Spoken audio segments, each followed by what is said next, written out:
नमस्कार साथियों, आज की इस वीडियो में आपका स्वागत है। तो आज की इस वीडियो में हम नाउन के पार्ट 4 में डिस्कस करेंगे नाउन के कुछ और रूल के बारे में। तो इससे पहले अगर आपने पिछली वीडियोस को नहीं देखा है, जिसमें हमने 3 वीडियोस बनाए हैं, तो उनको चैनल की प्लेलिस्ट पर जाकर आप देख सकते हैं। तो चलिए शुरू करते हैं। यहाँ पर पहला आज का रूल है, जब किसी एडजेक्टिव के माध्यम से उस पूरे वर्ग अथवा समुदाय का बोध कराना चाहते हैं तो हम उस एडजेक्टिव के आगे आर्टिकल द का प्रयोग उसको करना होता है। पहले तो ये आप ध्यान रखेंगे। और ऐसे शब्द समूह का प्रयोग वाक्य में सब्जेक्ट की भांति होने पर सदैव प्लूरल वर्ब और प्लूरल प्रोनाउन का प्रयोग करते हैं। तो इसका मतलब ये हुआ कि जब किसी सेंटेंस में कोई जो सब्जेक्ट होगा, कर्ता होगा, वो कोई व्यक्ति ना होकर एक एडजेक्टिव होगा। एडजेक्टिव होगा तो ऐसी कंडीशन में वो एडजेक्टिव ही सब्जेक्ट के रूप में काम करेगा। तो उसके पहले आर्टिकल द लगेगा, लेकिन उसके साथ प्लूरल वर्ब और प्लूरल प्रोनाउन का प्रयोग किया जाएगा, क्योंकि उसके माध्यम से हम पूरी कम्युनिटी का बोध कराते हैं। उस एडजेक्टिव के माध्यम से उस पूरे वर्ग या समुदाय की बात करते हैं। तो देखिए यहाँ पर एग्जाम्पल दिया गया है, the strong is oppressing the weak to prove his superiority. तो इसका हिंदी में मतलब ये हुआ कि एक जो शक्तिशाली वर्ग होता है या सम्मानित वर्ग होता है, जो मजबूत लोग होते हैं, वो कमजोर लोगों को अपनी सुपीरियरिटी यानी कि श्रेष्ठता को सिद्ध करने के लिए उनको दबा देते हैं। तो ये इसका हिंदी में अर्थ हुआ, राइट। अब यहां पर गलती क्या है, देखिए द स्ट्रॉन्ग का मतलब ये हुआ कि पूरा एक श्रेष्ठ या धनी वर्ग या एक प्रबल वर्ग, और द वीक मतलब गरीबों को सता रहा है, किसके लिए, सुपीरियरिटी को सिद्ध करने के लिए। तो यहाँ पे पहली गलती तो ये हुई कि इज नहीं लगना चाहिए। क्यों नहीं लगना चाहिए? क्योंकि द स्ट्रॉन्ग कोई एक व्यक्ति नहीं है, ये पूरा एक शक्तिशाली वर्ग है। ठीक है, शक्तिशाली वर्ग में धन, पैसा, प्रतिष्ठा या कोई भी मानक हम रख सकते हैं, उसके अनुसार वो शक्तिशाली वर्ग होगा। और उस वर्ग में एक व्यक्ति नहीं होगा, काफी व्यक्ति होंगे। तो द स्ट्रॉन्ग इज की जगह पे आप आर लगाएंगे तब सही होगा। पहली गलती तो ये हो गई। और दूसरी गलती यहां पर ये हुई कि the strong are oppressing the weak to prove his superiority नहीं होगा। हिज क्यों नहीं होगा? क्योंकि ये जो स्ट्रॉन्ग है वो प्लूरल हमने मान के चला है कि ये पूरा एडजेक्टिव प्लूरल होता है।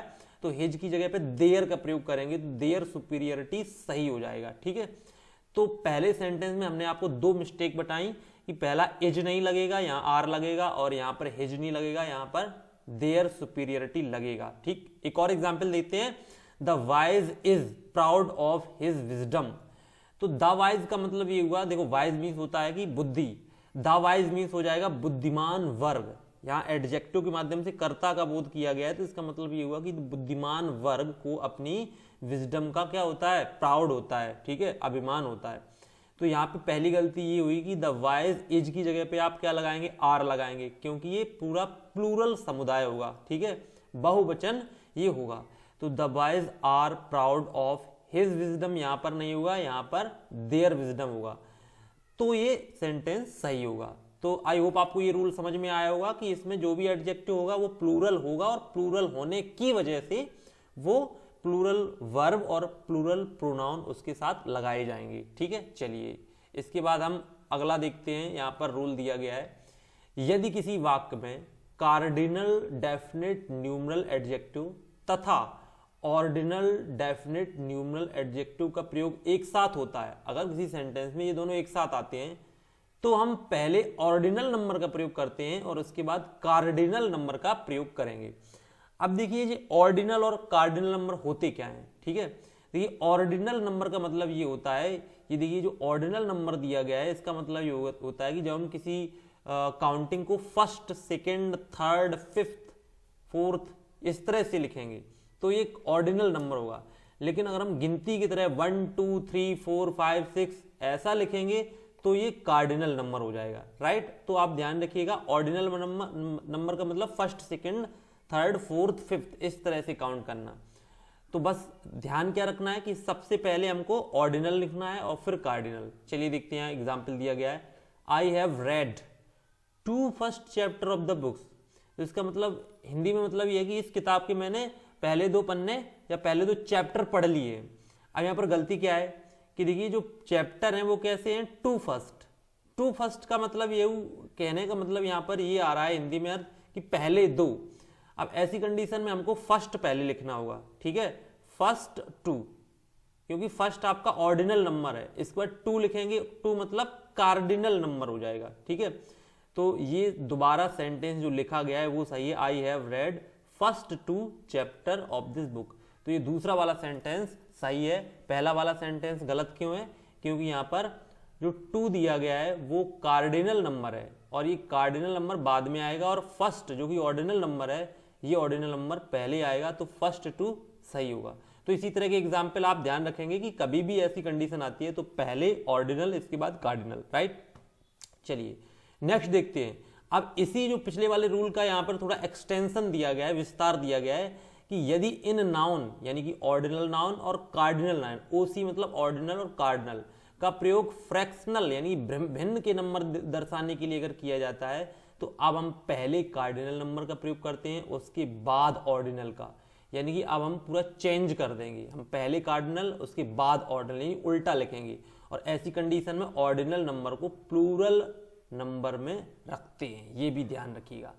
तो यहां पर इस रूल में क्या बताया गया कि जब भी हम कोई भिन्न की बात करेंगे, ठीक, जैसे एक तिहाई, दो तिहाई, एक चौथाई, ये भिन्न होती है, तो ऐसी कंडीशन की बात करेंगे तो हम रूल को उलट देंगे। तो देखिए यहां पर दिया गया my friend has not red third two of his this story. इसके हिंदी का मतलब ये होगा कि मेरे मित्र ने अभी तक किसी कहानी का थर्ड टू यानी दो तिहाई कहने की यहाँ पर कोशिश की गई है कि दो तिहाई स्टोरी भी नहीं पढ़ी है। तो अब यहाँ पर दो तिहाई क्या हुई, एक भिन्न हुई, दो तिहाई, एक चौथाई, ये भिन्न हुई। तो दो तिहाई को हम थर्ड टू नहीं लिखेंगे, हम क्या लिखेंगे, टू थर्ड्स, ठीक है। यानी कि पहले हम कार्डिनल नंबर 1 2 3 यानी 2 का प्रयोग करेंगे, इसके बाद ऑर्डिनल नंबर यानी फर्स्ट सेकंड थर्ड इस तरह से यूज करेंगे और ऑर्डिनल नंबर में हमने एस लगाई है, थर्ड्स लिख दिया है। तो इस पॉइंट को आप ध्यान रखेंगे कि किसी भी प्रकार से आपको इस अर्थ को समझना है कि अगर भिन्न की बात की जा रही है तो हमें रूल को पलट देना है, राइट। चलिए इसके बाद हम आगे देखते हैं। जब हमें रिश्ते के भाइयों का बोध कराना होता है, अब देखिए नाउन के कुछ एडवांस रूल हैं वो आप ध्यान रखेंगे, इसीलिए स्लाइड के माध्यम से आपको यहाँ पर दिया जा रहा है कि रिश्ते वाले भाइयों का अगर बोध करना है तो हम ब्रदर शब्द का प्लूरल ब्रदर्स का प्रयोग करते हैं, ठीक है। यानी जब भी ब्रदर शब्द का हमें बहुवचन बनाना होगा तो हम क्या करेंगे, प्लूरल यानी कि ब्रदर्स लगाएंगे। और भाईचारे वाली भावना को अगर व्यक्त करना है तो हम ब्रदर शब्द के प्लूरल ब्रदरिन का प्रयोग करेंगे। अब यहाँ पर आप ध्यान रखेंगे कि जैसे जब सगे भाई होते हैं, इनमें ब्लड रिलेशन होता है, ऐसे भाइयों की अगर बात की जाएगी तो ब्रदर का प्लूरल ब्रदर्स होगा। लेकिन एक भाईचारे वाले भाई भी होते हैं, जैसे हिंदू मुस्लिम भाई, किसान भाई या दुकानदार भाई, या जितने भी ऐसे भाइयों की बात की जाएगी जिसमें कि हम भाईचारे की भावना की बात करते हैं, तो यहाँ पर ब्रदर का ब्रदर्स नहीं होगा, ब्रदरिन होगा। अब देखिए एग्जाम्पल में देख लीजिए आप, देखिए पहला एग्जाम्पल दिया गया है, Ram and Bharat are brethren. अब भारत मतलब भरत, यहाँ पर राम और भरत की बात की गई है। जनरली रामायण में राम और भरत भाई थे, तो Ram and Bharat are brothers सही होगा। क्यों सही होगा, क्योंकि दोनों सगे भाई हैं। और ऊपर वाले सेंटेंस में दिया गया था राम एंड भरत आर ब्रदरिन, जो कि गलत हो जाएगा, ठीक है। सही क्या होगा, ब्रदर्स, क्योंकि सगे भाई हैं। अब देखिए एक और देखिए, Hindus and Muslims are brothers, इसके आगे एफ बना है यानी फॉल्स है। क्यों है, क्योंकि हिंदू और मुस्लिम यहाँ पर भाईचारे वाले भाई हैं, ठीक है, सगे भाइयों की यहाँ पर बात नहीं की गई है। यहाँ पर हिंदू और मुस्लिम कैसे भाई हैं, एक भाईचारे वाले भाई हैं, तो ब्रदर्स का प्रयोग नहीं होगा, यहाँ पर क्या होगा, ब्रदरिन। तो अब दोबारा सेंटेंस सही करके यहाँ लिखा हुआ है Hindus and Muslims are brethren, अब ये सही हुआ है। ऐसे एक और लास्ट सेंटेंस देखिए, we are brothers of the same profession, हम एक ही प्रोफेशन के भाई लोग हैं। तो यहाँ पर ब्रदर्स गलत है, यहाँ पर ब्रदरिन होगा, ठीक है, क्योंकि भाईचारे वाले भाई की यहाँ पे बात की गई है, इसकी वजह से यहाँ पे ब्रदरिन का प्रयोग किया जाएगा, ठीक है। तो ये आप ध्यान रखेंगे। तो आज की वीडियो हमने नाउन के कुछ 3-4 रूल डिस्कस किए जो कि इंपॉर्टेंट हैं, पूछे जाते हैं, उनको आप ध्यान रखेंगे, ठीक है। और सभी रूल्स को आप एक साथ सही से समझेंगे और जितने भी एग्जाम्पल आगे आने वाले होंगे उनके लिए वो सभी रूल यूजफुल होंगे, ठीक है। तो सभी रूल को आप एक तरह से रिवाइज करते रहिएगा जिससे कि कोई भी आपको प्रॉब्लम ना हो। और इससे पहले जितने भी वीडियोस दिए हैं नाउन से रिलेटेड, तो उनको आप देख सकते हैं, जिससे कि पूरा टॉपिक आपका कंप्लीट हो जाए। ठीक है, तो मिलते हैं नेक्स्ट वीडियो में, तब तक के लिए नमस्कार।